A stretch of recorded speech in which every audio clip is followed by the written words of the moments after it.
It was 1942 when I stood shivering outside of the employee entrance for the Texas and Pacific Rail Yard in Longview. I reckon it was because I was cold. It was October. Y'all know how October is in East Texas.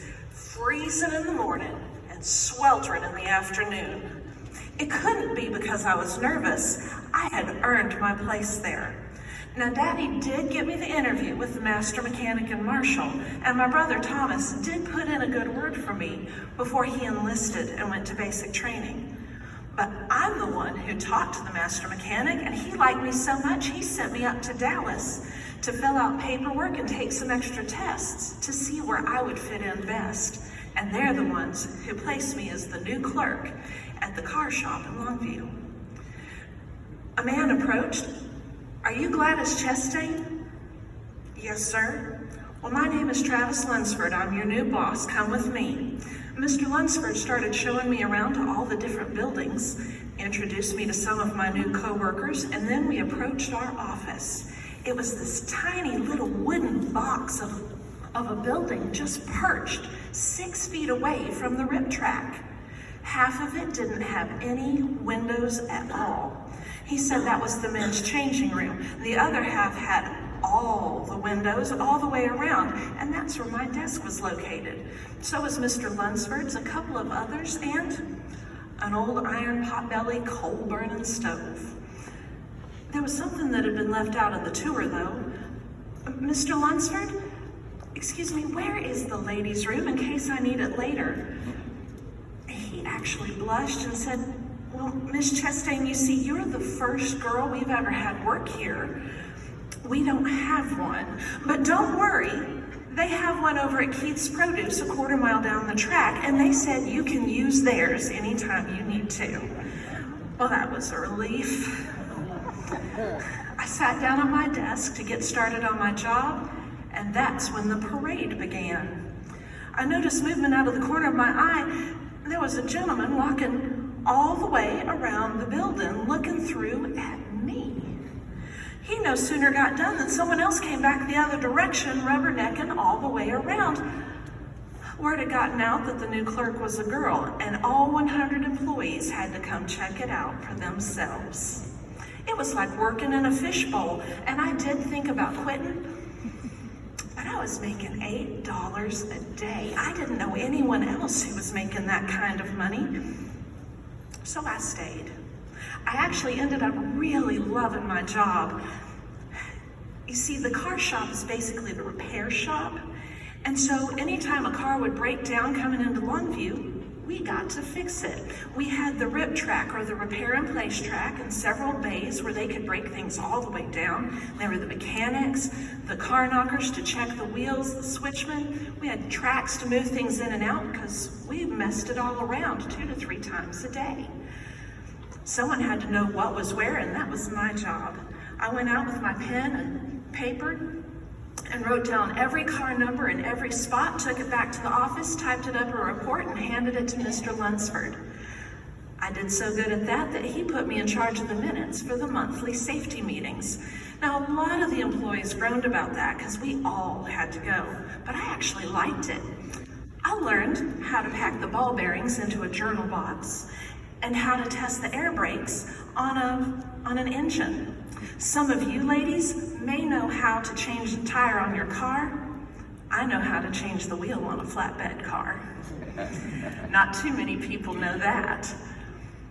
My job was supposed to be 6 days a week, but Mr. Lunsford would give us a break on Saturdays and let us off at 1:30. That let me take the number 5 home to Marshall and spend part of the weekend with Mama and Daddy. As long as I was back by Sunday evening, everything worked out fine. Now, I only ever had one ticket for those trips. You see, the first Saturday that I went home, the conductor handed my ticket right back to me and said, "Miss Chastain, if we worked at any other place and I was your boss and I was driving past your house, I wouldn't charge you. And I don't see how this is any different." So I put my ticket back in my pocketbook. It got creased and wrinkled, but it never did get punched. You see, when I became an employee of the TMP, I joined a rail family. I knew what that was like because my daddy and my brother had been part of one. You will never meet kinder, more caring people this side of heaven. They know how to take care of each other, and I was everyone's favorite little sister. Of course, being a little sister does come along with its fair share of teasing. I was no exception, especially once they learned that I blushed at the drop of a hat. Now, the worst were the switchmen. They would wait until I was making my rounds and put torpedoes on the track and, oh no, not the torpedoes you're thinking. These are track torpedoes. They're about yay big, and they have little metal legs that you can bend over the track. They were audible flares back before we had two-way radios. So you could put those on the track and they'd go off. When the engine rolled over them, the engineer could hear them. And that way he'd stop before he ran into the train that was broke down in front of him. Well, they were standard issue, so we had them all around, and those switchmen would place them wherever they thought I was going to be walking past when they rolled one of those cars forward. I obliged them by jumping out of my skin every single time. But they wanted to make sure no one else could tease me, so one of them one day gave me a slingshot. It was a handy weapon to have. There was gravel everywhere. They said it was to defend myself against the car knockers who tested the wheels. Wink, wink, nudge, nudge. I never actually had to use it, although I did fire it one day on my boss of all people. Mr. Lunsford was with Gareth Martin, and they were aggravating me about something. I really don't remember what. I reckon it was probably some boy. Well, I shook my slingshot at them and they took off running behind the lumber shed, but they kept on running their mouths. So I picked up a pebble, I let loose, and would you believe me, that thing landed right on top of Mr. Lunsford's straw hat. And that's about the time I realized that Mr. Ringler, the master mechanic of Longview, saw what I had done. I just knew I was fired. But do you know, he just died laughing and said, "Travis, what did you say to that girl?" Well, it wasn't just teasing. They really were sweet fellas. The Christmas of 1944 was rough all the way around. The war seemed to be dragging on forever. The fellas wanted to do something nice for me, but everything was rationed. So they collected up some money, and just before I got on the train to go home to Mom and Daddy for the holiday, they handed me an envelope. Y'all, there was $25 in there. That was half a week's pay. As soon as I got a chance, I went down to Soslin's jewelry store, and I bought myself this Bulova watch. Now, I know it's hard to see from there, but there's a diamond chip on either side of it, and every time I wear it, I think of my rail family. We worked hard together. We knew that we were part of something bigger.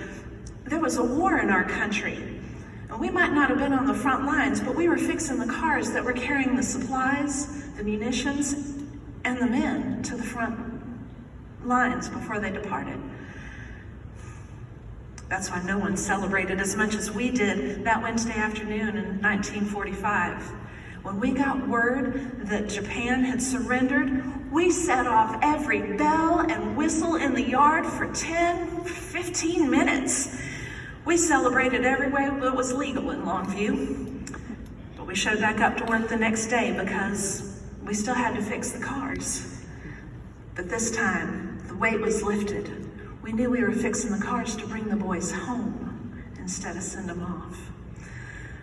Life went on much the same after that. For me, things wouldn't change until June of the next year. Mr. Lunsford called me over to his desk and he said, "Miss Chastain, I regret to inform you that as of Friday afternoon, your services will no longer be needed." You see, the clerk union had a policy that if a job had been bulletined during the war, a returning member could bump in on that job. And somebody wanted mine. There wasn't much I could do about it, although I did try to fight. Come Friday, I would be unemployed. Word started circulating that afternoon that there was going to be a dinner and a dance over at the community center. I figured I wouldn't go because I wasn't going to be an employee anymore, but so many people asked me if I was going and could they take me and what was I wearing so his wife would know. I went on and went so nobody would drag me there against my will. As I walked in the door, everyone was shouting and clapping, but it wasn't until Mr. Lunsford walked forward and pinned a corsage on me that I realized I was the guest of honor. He escorted me up onto the stage, and there was a throne. Mr. Ringler walked up and put a tiara on my head, and then said to everybody, "Ladies and gentlemen, I present to you Gladys Chastain, the Queen of the Texas and Pacific Railroad." He sat me on the throne, and he and a bunch of my coworkers started telling me some of the nicest things I've ever heard about myself. And I realized that I might have lost my job, but I could never lose my real family. Life changed a lot after that. I got married, had kids.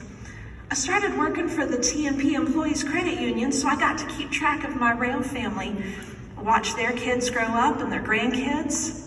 I even know where some of my family's buried. I have 4 granddaughters of my own these days. Oh, you should hear the ruckus they make when they're playing in my front room. Especially when they get to playing princess, it's like a flock of magpies over all the shiny things. I don't mind much though, because they're right. They are princesses. They're descended from royalty. Because even after all these years, I reckon I'm still the queen.